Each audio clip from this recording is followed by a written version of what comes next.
Welcome inside the Orleans Arena in Las Vegas, Nevada for this week's special WAC Vegas Optimist Newscast. I'm Carrie Johnston and Connor Mullins will join us later.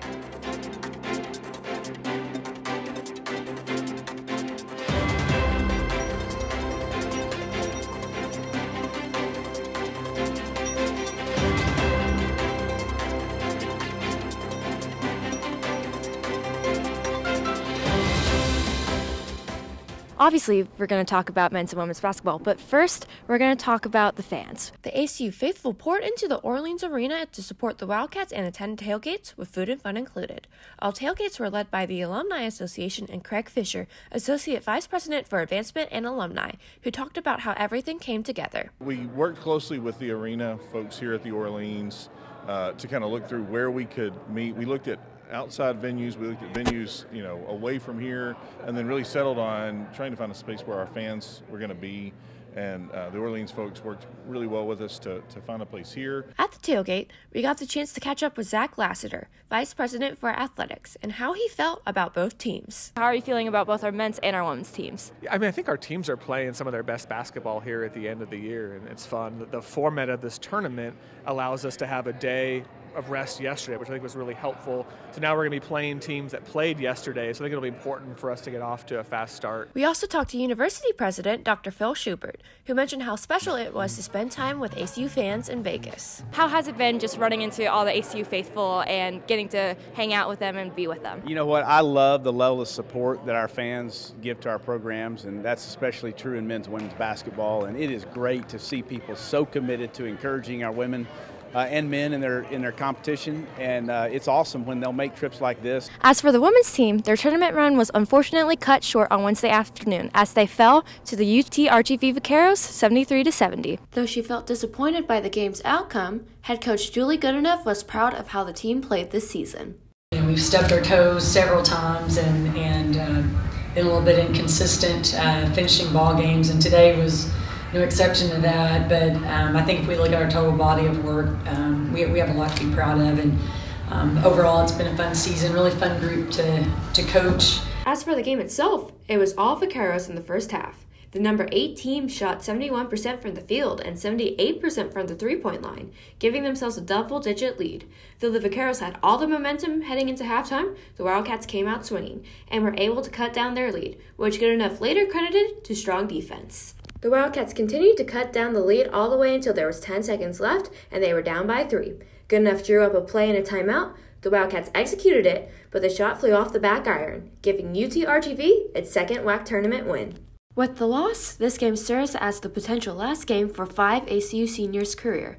One of those was graduate guard Tatum Barber, who felt the team had a shot to win the tournament. We really thought that we could win this tournament. I think if the ball flew a different way a couple times or the jump balls went a different way a couple times, we definitely would have won tonight, but just wasn't in our favor tonight. Another player who played her final career game was graduate forward Jamie Bonairens, who led all scorers with 19 points. She reflected on her season and her career after the game. Coming in as a super senior, you have the experience under your belt, and automatically people are going to look up to you, so you just try to put your best foot forward. Every practice, every day, with the things you say, trying to be positive, just so you can leave that behind when you're done, because, when that last buzzer sounded, there's no going back. That's a wrap for women's hoops here in Vegas and for the season. For The Optimist, I'm Carrie Johnston, reporting. With the women's season ending, the men still had a game on Wednesday night, and they took home the victory in the second round of the WAC tournament here at the Orleans Arena in Las Vegas, 82-76, to advance to the next round. The 6-seeded Wildcats' trip to Vegas started off against the 7-seed Utah Valley Wolverines in the second round of the WAC tournament on Wednesday night. The first half went UVU's way as they led 41-37 at halftime, with ACU shooting 56% from the field while the Wolverines shot 60%. The second half, Wildcats looked much different as they scored 16 points off of 11 turnovers in that half alone, after scoring half that number on 10 turnovers in the first half. However, it was junior forward Arion Simmons' 11 points in a 3-minute stretch that propelled the Wildcats to the 6-point win.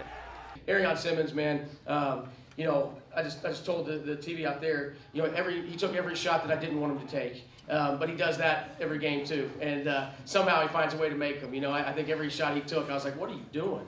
And but it goes in, and that's the beauty of A. But I love him. I trust him. After defeating the 7-seed Wolverines, the Wildcats defeated the Stephen F. Austin Lumberjacks, a 3-seed, in the quarterfinals, 76-62 here at the Orleans Arena in Las Vegas to advance to a semifinal round and live to see another day.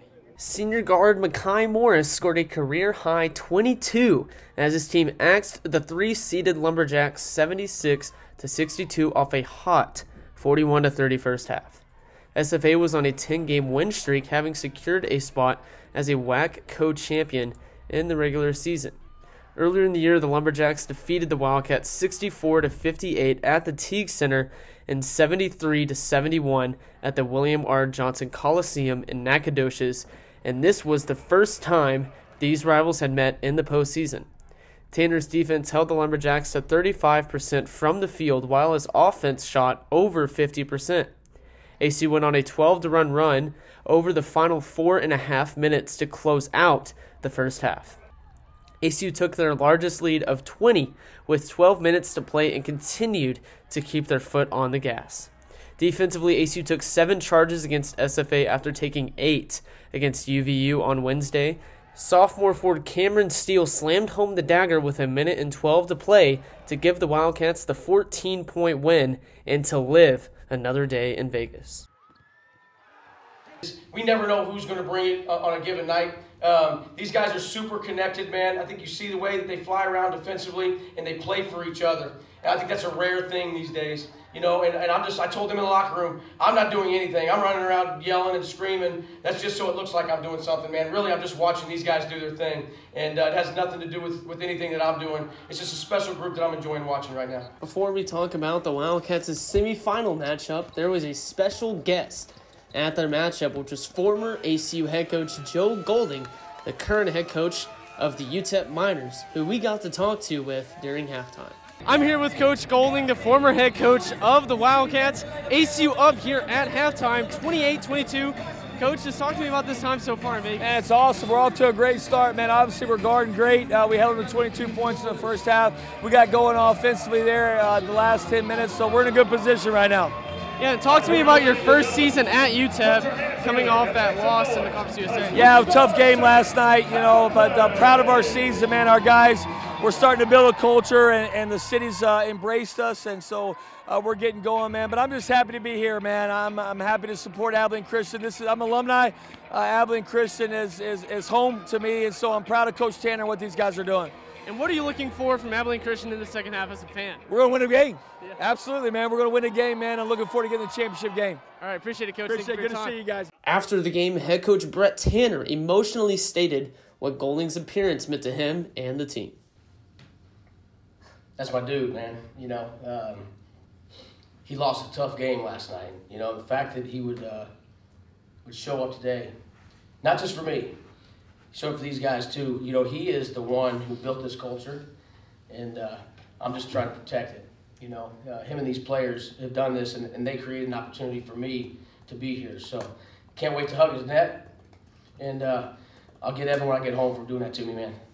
And it's the semifinal round for the Wildcats, taking home the win against the 2-seed Seattle U Redhawks, 78-76. A huge matchup leading to the Wildcats' third straight conference championship in 3 years tomorrow against the 1-seed New Mexico State Aggies. Back on January 20th, the Seattle U Redhawks defeated the Wildcats 72-62 at the Teague Center. Seattle U then went on to win the regular season in a 3-way tie with SFA and New Mexico State. But this time, the Wildcats won the semifinal round at the Charity Stripe, shooting 28 of 39 to advance to the championship game. Senior guard Damian Daniels hit a clutch free throw at the end to seal the semifinal win 78-76, but it was senior guard and forward Tobias Cameron who led the free throw shooting, hitting 10 out of 11 on the night. 2 words, I say free throw ladder. We have this thing every Monday into practice. There's a free throw ladder, and not gonna lie, I was the last one on that free throw ladder. So it's been kind of hard on myself, and just trying to be confident and just focus when you get to that charity stripe and make the most of it. Despite being the best team in the nation in turnovers forced and turnover margin, ASU's defense failed to reach their team goal of 20 turnovers, but was still able to score 19 points off of 19 turnovers. Seattle U sophomore guard Darion Trammell scored a career-high 39 points in the semifinal round on 10 of 21 shooting and 17 of 20 from the free throw line. Trammell and redshirt sophomore guard Cameron Tyson scored their 1,000th career points as a Red Hawk, but it was not enough as the Wildcats secured a third straight conference championship run with a chance at a third straight NCAA tournament against the one-seeded New Mexico State Aggies on Saturday. And the Wildcats season comes to a close here in Vegas in the WAC championship against the one-seed New Mexico State Aggies, 66-52 here at the Orleans Arena in Las Vegas. Tanner and the Wildcats were playing in their third straight conference championship in their first WAC championship in their first season in the WAC for a shot at a third straight NCAA tournament, but it wasn't meant to be. I believe it's 2 Samuel 24. Talks about Benai going into a snowy pit, chasing the lion, and he kills it. Most people, your average person, sees a lion and he runs away. These guys, special people, chase that lion into the pit. And I coached a bunch of lion chasers, man. ASU started their fourth game in 4 days on a quick 10-5 run just over 4 minutes in, but went ice cold as the Aggies responded with a 16-2 run to take a 30-21 lead at halftime. The Wildcats' shooting struggled as they shot 27% from the field and 23% from three. In the second half, the Wildcats never cut the Aggies' lead below 6, forcing Tanner to take out his seniors and Reggie Miller, Makai Morris, and junior forward Arion Simmons out with 47 seconds left to play. Simmons and Morris each made the All-WAC tournament team after scoring 12 against the Aggies.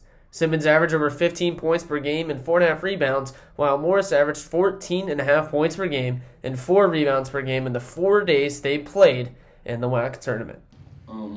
The run we had, I believe it was unbelievable. We did something a lot of people didn't think we could do. The group of guys that we got, they special. Every game, every day we just brung it, and that's just the culture at ACU. After the WAC championship loss to the Aggies, the Wildcats' season is not over yet. Simmons, Morris, and the Wildcats look ahead to the CBI tournament as a 6th seed as they prepare to take on the 11-seeded Troy Trojans in the opening round on Sunday, March 20th at 7:30 in Daytona Beach, Florida. The first 2 rounds will be streamed live on Flow Hoops, with the final rounds being broadcast live on ESPN2. And that's all for this week's Optimist Vegas newscast. We'll see you next year in Vegas. I'm Connor Mullins alongside Carrie Johnston, who covered the woman this season.